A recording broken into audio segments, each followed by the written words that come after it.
Hi guys, welcome back. Thank you once again for listening to me so patiently. Without wasting any further time, we'll start from the point where we had left. If one of you can please confirm if you can hear me properly, if you can just confirm on chat. And also, I would request all of you to keep your questions ready in the end. Rather, keep them typed, and the moment I conclude, you can shoot up your questions so that I will quickly take them one by one. So yeah, let's start. So we were on the advantages of being into litigation. What are the possible advantages? As I was saying that if once the publicity starts happening, which is by word of mouth, the kind of exponential growth which you get is unimaginable.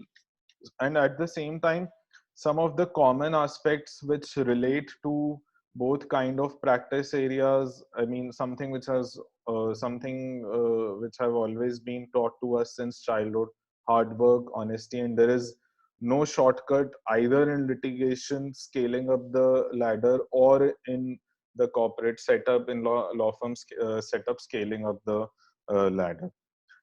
Last but not the least, I would like to tell you a few instances from my own story, because as since last 30 minutes I have been pressing upon the point that it's important that you should know where does your motivation lie, what is that which you like to do, what is that which you don't like to do. So to begin with, in the year 2011, that is the very first year, very first semester of my law school, I had participated in intra-round moots. There were two stages intra-round moots. The first one went very well, and frankly tell you, let me tell you very frankly that I only participated because the participation was compulsory. It was not optional, so I had to participate in the first round. In our college. There is compulsory participation in moot courts for first semester students. Now, I did fairly well. I mean, by the grace of God and some hard work which I put in the first round, and eventually participated in in the second round. This moot, Oxford IP International Moot, was allotted to us by virtue of the rank which we got in the second round. Only thing was that my rank in the second round was so pathetic and so bad that while I got to do a moot which would be at Oxford University, the precondition was that I would only get to go directly to Oxford. There was no India rounds. Only if we clear the written submission rounds here, sitting in India at our home. So we utilized the entire 2 months break after the end of our first semester to work on this moot and challenging our own self, challenging the history before, and the history being that never in the 10 years history of our college anyone was able to or clear this mood and go to Oxford. Eventually, our written submission got selected, and we went to Oxford to do that mood. So I think that was one of the big turning points of my life. I got to realize and understand the kind of growth and the kind of exposure and the kind of stuff people are doing around the world as far as moot courts are concerned, as far as thinking through a legal problem is concerned. And it just before doing all of this, I used to think that mooting would be something which would be the most difficult thing in law school to do, and I would never do it, only to do it in the best possible manner in my first year itself, and eventually to do four more moots in my second year, third year, fourth year, and fifth year. And especially in the fifth year, I coached another team to clear the written submissions round in their first year and again go to Oxford. So this is where my inspiration lied. This is where my story lied, and eventually out of choice as well as out of compulsion, put me into the mainstream of working towards legal problems, thinking about legal problems, taking interest in moot courts. Second was that I always tried my best to do my internship in a mix of both law firms as well as litigations setups. Since I belong to Jaipur, I made it a point that at least for few years of my career to begin with, I would be stepping out of Jaipur and try and get exposure of Bombay and Delhi. And eventually, I began my career in Bombay. Now, why Bombay was a very big turning point in my life, because over there I got the best of both worlds, law firms as well as litigation.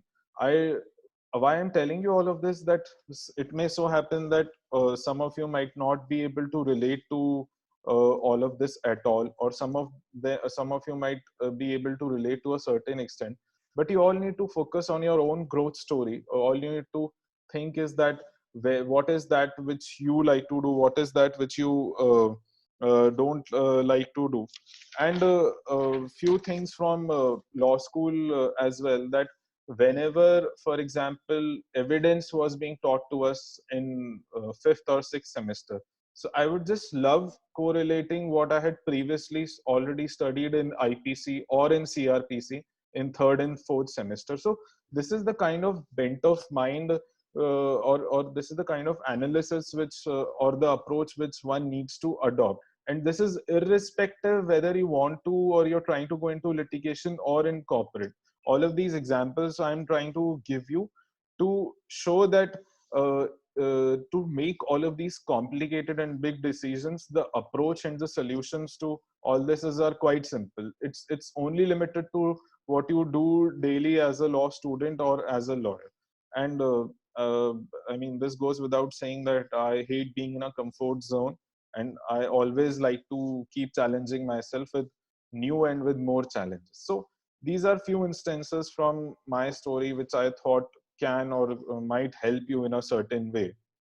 Now, as we conclude or reach the end of the presentation, what I want you to understand and I want you to know is that about anything, about any kind of work, about any kind of law subject, be it family law, wealth management, international humanitarian law, don't ignore your calling. Don't ignore that voice from the inner subconscious and your gut feeling. Follow your heart, as they say more philosophically, and do. I mean, even if you like doing international law, just go after it, and accept and work on your weaknesses to make that thing happen. I mean, I can tell you that whichever law subject or stream of law or a mix of law subjects you decide to eventually pursue in your career now or later, everything is going to work out for you brilliantly. The kind of times we are in right now, I mean, not just because of the coronavirus, but otherwise, there is a huge demand for lawyers in every field, especially lawyers having interdisciplinary approach and interdisciplinary angle to a particular thing. And as they say, don't just think, just do it. Whatever you think is right, just do it. Everything eventually, wherever you will go in whichever setup, will take time. But what matters is how you use that time to develop and grow yourself over there. Settling in will definitely take time. Be in one world at a time. That is my last and the most important piece of advice for you. Be in one world at a time, because you will always feel today or 5 years later or even 20 years later that the grass is only and always greener on the other side. So uh, try and understand that. I mean, this all of this is a bit philosophical, but frankly, this works. That do what you love and love what you do, whether you are in the litigation setup of things or the corporate side of things. And we as lawyers need to understand and appreciate the interdependency of both set of lawyers in both set of fields, and see how we can take these thing forward. So I think this is the last slide for my presentation, or I'd rather come on to this again once we are done with your questions. But the takeaway, what I want you to have from this presentation is that once you are back in your drawing rooms or your dining rooms today, or in your own room, think about these things, that am I only considering joining a law firm for money, or do I have a larger picture in mind? And at the same time, if you're thinking not to do litigation, not to join litigation, are you only not joining it for there is less money in litigation? Why I tell you that? Because let me give you a hypothesis that today, if I tell you that I am going to pay you 50,000 rupees from day one in litigation, tell me in yes or no, or ask your own self in your mind in yes or no, that will you still join litigation or will you still not join litigation? Is it the effort which you are avoiding, or is it something else which you are finding it as an excuse? My presentation is slightly litigation bias, as I keep telling that I am myself a litigator. But try and understand that money is everywhere, it will follow, and no need to worry about it. I think this is all as of now, based on my experience about what litigation is, what law firm is, what all can you do, or what all you cannot do. Now, I think we have sufficient time to take 5 to 10 questions, and if you can quickly shoot up your questions on chat, and in the end, we'll take 1 or 2 questions through audio as well. We can go ahead with the questions. Yeah, hi Akash. Sir, can we put some light on what do we mean by in-house counsels? So in-house counsels is, I think the other day we had a session in which there was an in-house counsel of a Yeah, real exactly. estate company. So basically, in-house counsel is nothing but we have many companies in India, Tata, Birla, Oyo, and I mean the list is endless. All of these companies need in-house lawyers for doing their for looking after their daily legal needs, and those people are known as in-house counsels. Next question, please, on chat or through audio.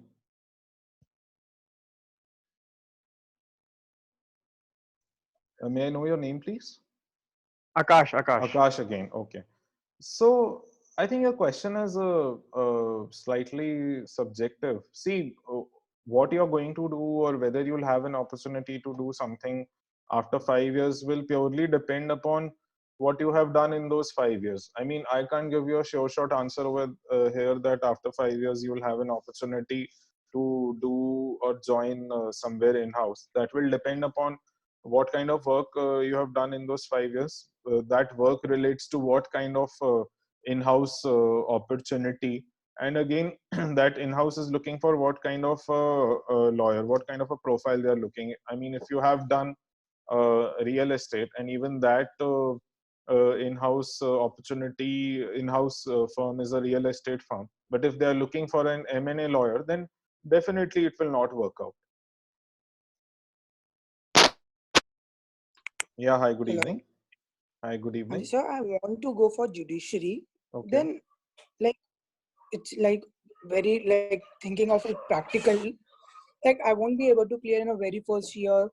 It will take time to get if take to clear judiciary, right? Okay. So, what should be preferable? Should I go for litigation or should I go for a law firm from where I can get best benefit for judiciary also to prepare for judiciary or to clear judiciary? See, I don't know how will joining a law firm will help you in your judiciary aspirations. But at the same time, what I want you to understand is that whether you are in a litigation setup or in a law firm, if you want to do well and if you want to perform, you'll have to keep yourself busy. Either you will be busy or you will have to keep yourself busy. Then after that, how much time you will be left with actually to work on your aspirations for judiciary, that I really can't say. Because if you have taken a particular line, I mean, I'm sure some of the people who have already cleared judiciary would be able to guide better. But if you have taken a particular line, then it doesn't really, subject to exceptions, it doesn't really leave us with enough opportunity and time to do anything else. Next question, please. Par after 5 years. Sorry. What do you prefer, going at par after 5 years that we just need to opt for? Yeah, this I think this is Akash again. But what do you mean by going at par? I didn't get your question actually. Meaning thereby, without wasting any time after 5 years, what need to be done, what is needed to be done immediately after 5 years, going for a law firm, going for a litigation setup. Yeah, so I think I touched upon this very briefly in that slide on my story. I'll come to that point again. The thing is that it's absolutely subjective. It differs from person to person. And for me personally, it was about what are the kind of opportunities which came in my way. Frankly speaking, the environment of my university and my college was also similar as many other universities, where the tendency was to go for a law firm or a corporate law job. And depending upon the opportunity which I got, I also followed the same approach, only to realize that that was something which I did not want to do in the long run. And I took it as a wonderful experience eventually to shift to litigation, and that experience helps me on a daily basis till date.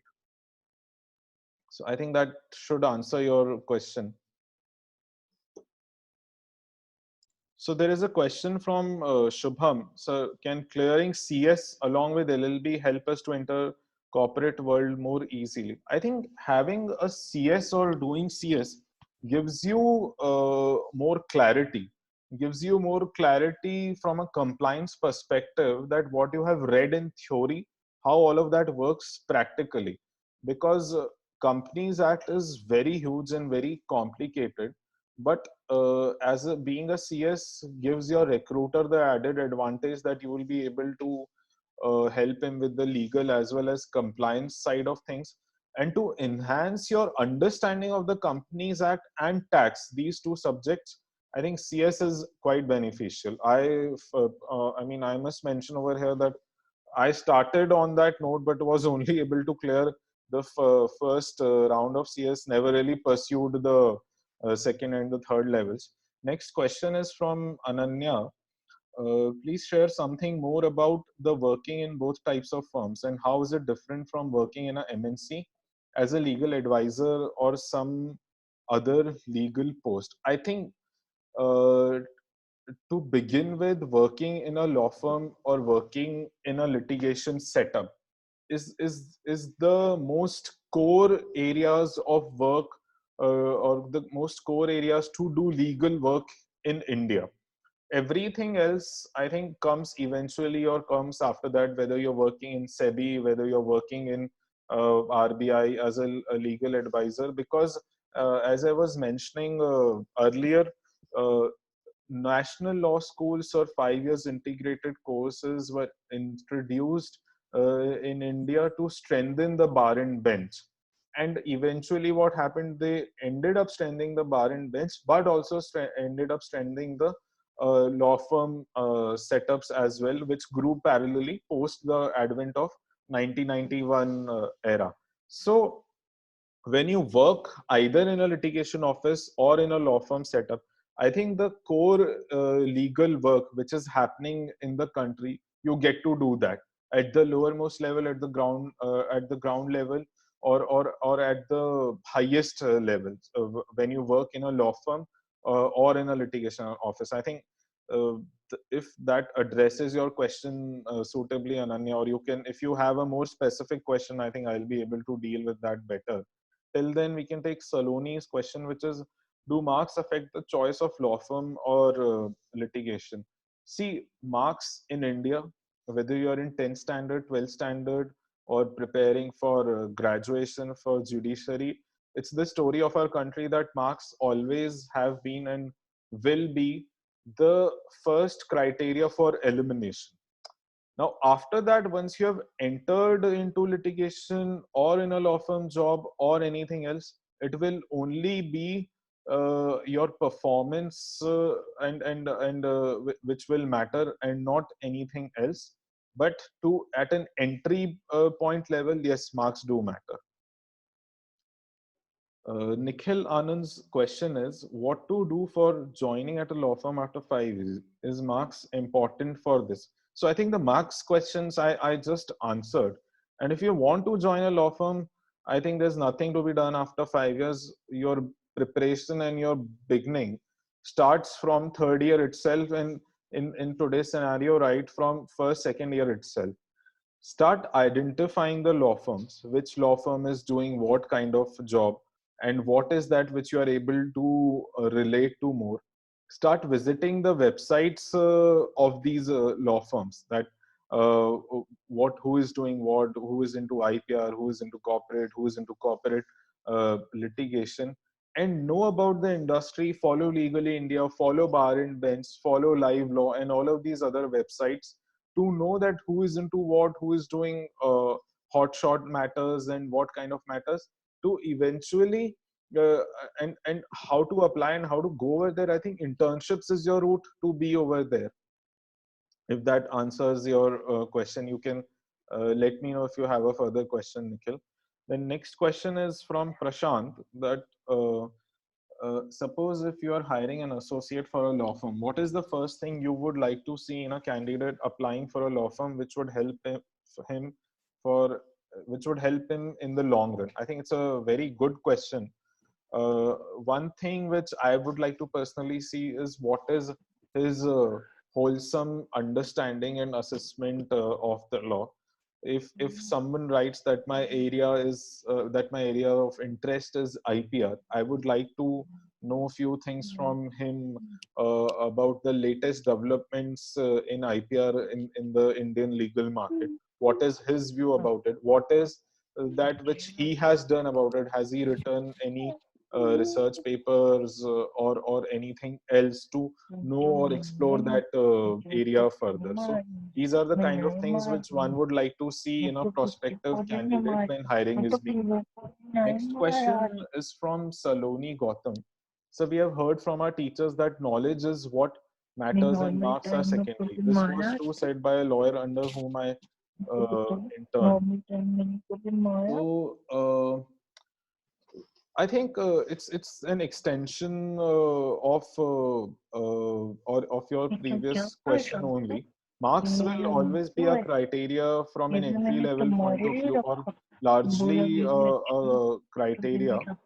But at the same time, uh, just a minute. But at the same time, what happens is that uh, I mean, knowledge does matter. Knowledge really matters. But as far as that chronology is concerned, that when you will be able to furnish and show and depict your knowledge skills, versus that can only happen once you get that entry. Now, that doesn't mean that because you have low marks, because you don't have enough marks, you will never get that entry.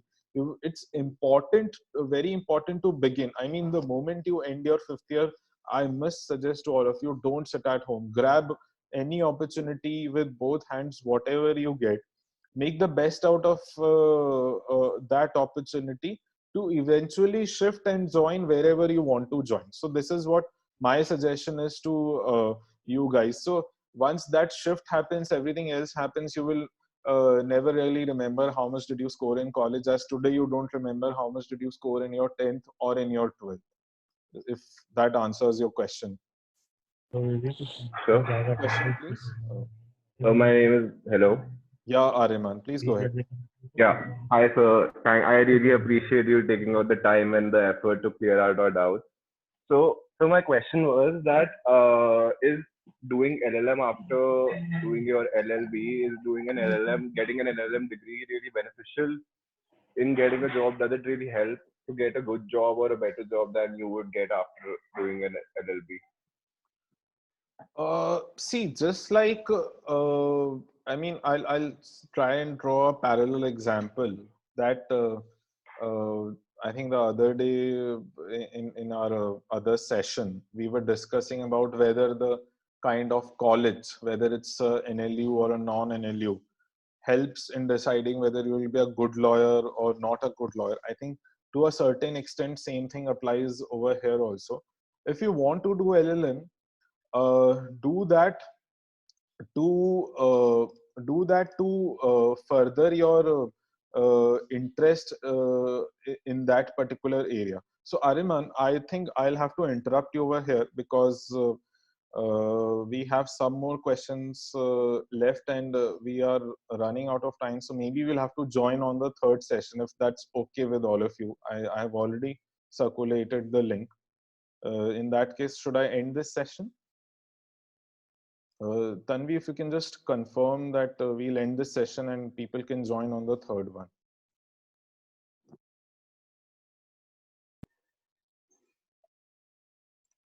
Circulate the link to everybody. I think the students will be fine to connect to the Yeah, third one. I'm just ending this session. Okay.